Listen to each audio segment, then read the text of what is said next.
Joyce. Thanks for listening.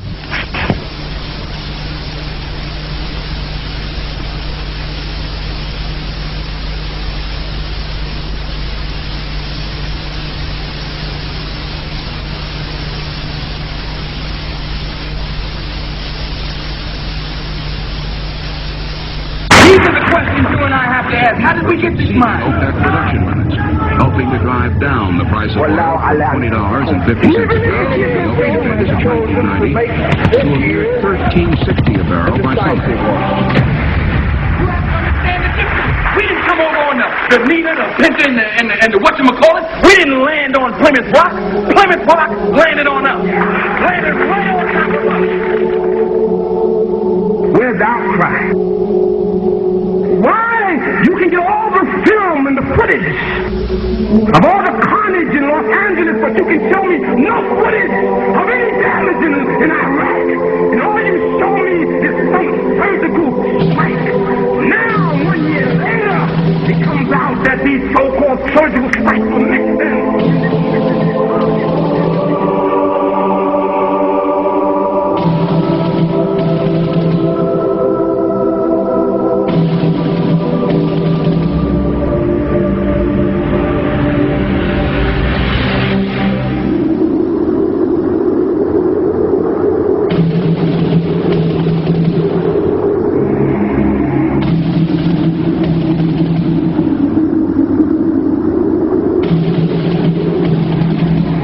August 2nd, 1990.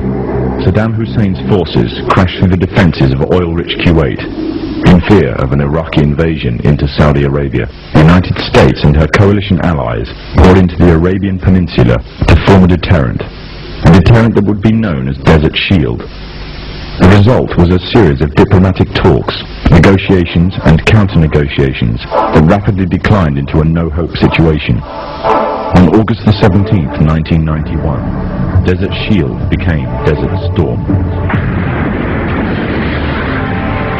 Center of this city. Just one comment. Clearly I've never been there, but it feels like we're in the center of hell. There continue to be these flashes of light often. Whoa! Holy cow! The conflict was witnessed by millions through the eye of CNN and the BBC, showing propaganda of the systematic eradication of Saddam's forces by a coalition far superior in technological, political and economic power.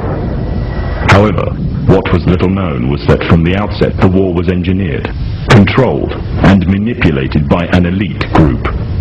A group which had created the illusion of a man with power, at the head of a million-strong army, on the verge of going nuclear. A man who had gained control over 1/5 of the world's oil overnight. However, in reality, he was merely a pawn, in amongst many pawns. Just a puppet in a grand master plan, with the Gulf War as a well-orchestrated stepping stone.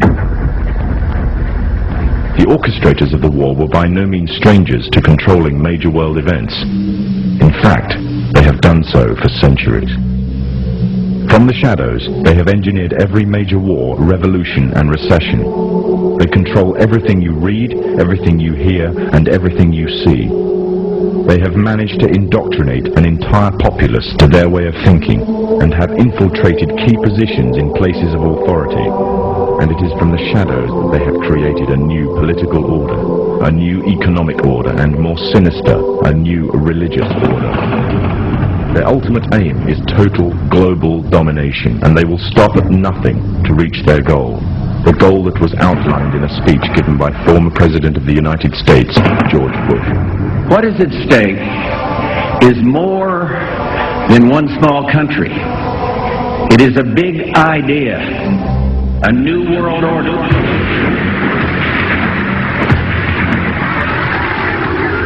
However, the origins of this global plan were not created in the offices of the White House. In reality, their roots lay in another war. This time, the year is 1095, and the place, Clermont, France. 11th century Europe was ruled by the Church, which held a firm grip on the hearts and minds of the people. This power enabled Pope Urban II to wage war on the Muslim Caliphate, and crusade in what he called a War of the Cross to recapture the land of Jerusalem. It had been under Muslim rule since the year 637, but in 1099 this rule was brought to a bloody and sudden end. In the name of the cross, women were raped and murdered, children were put to the sword, and it is said that blood ran in the streets knee-high to the horses. Out of this land of bloodshed and terror, a group of men arose, men that would stop at nothing to get what they wanted, no matter what the cost. 20 years after Jerusalem was taken, the Dome of the Rock was seized by a group of warrior monks calling themselves the Knights of the Temple of Solomon, or more simply, the Knights Templars. In Jerusalem, the Templars began to deviate further and further away from the practices of Christianity. They learnt the secret arts of the Kabbalah, an ancient form of Jewish magic, along with its dark rites and rituals. The Jews had learnt the arts from the pagans of ancient Egypt during the times of enslavement to the Pharaoh, and developed them into Babylon at the time of Nebuchadnezzar. In 1307, King Philippe of France arrested them for charges of denial of Christ, homosexuality, and idol worship, as well as magic. In 1314, Pope Clement V declared all Templars as heretics to Christianity, ordering all their properties to be seized. Their leader, Jacques de Molay, was captured and burnt to the stake. The Templars were cornered, and just when it seemed they were finished forever, a glimmer of hope arose from a seemingly certain end. They were to find a safe haven as well as an ally. But not in France. In fact, in a country in a desperate struggle for independence against the English. The country of Scotland.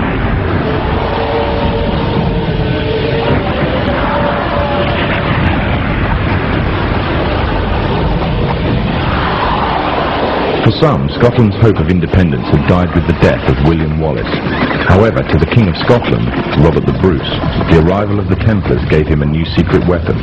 Their experience, gained over 200 years of fighting the mighty armies of Islam, had made them expert in combat and warfare, and more than a match for any army brought before them. In 1314, the Templars, allied with Robert the Bruce and his army, took to the fields of Bannockburn in the long-awaited showdown with the English. Robert the Bruce's foresight paid off. The 25,000-strong English army suffered a humiliating defeat at the hands of only 6,500 men. The dream of an independent Scotland had finally been achieved. The Templars had brought themselves back from the brink of destruction, and never again would they allow themselves to be destroyed. This time, they would control the country by controlling its kings.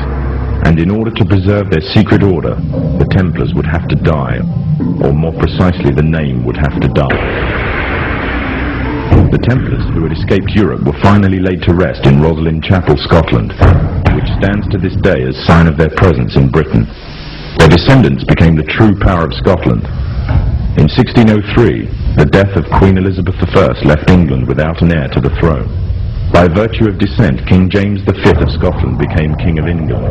In doing so, Scotland and England joined to form a new kingdom, and the power that the Templars held over Scotland spread to give them a firm grip on the whole of Great Britain. For over 100 years, the Templars concealed their activities, fading into the background until they were little known and little remembered. However, they did not cease to keep a firm grip on Britain. All the time they were planning, regrouping, and infiltrating positions of power in all corners of the kingdom. In 1717, the Templars made their reappearance in Europe. They had grown in both number and strength, and were now ready to coin a new identity, free from their reputation of the past, and given credibility by none other than the monarchy and aristocracy of England. And the name they chose for themselves was a name that will be known by many, but understood by a few. This new name, the Freemasons.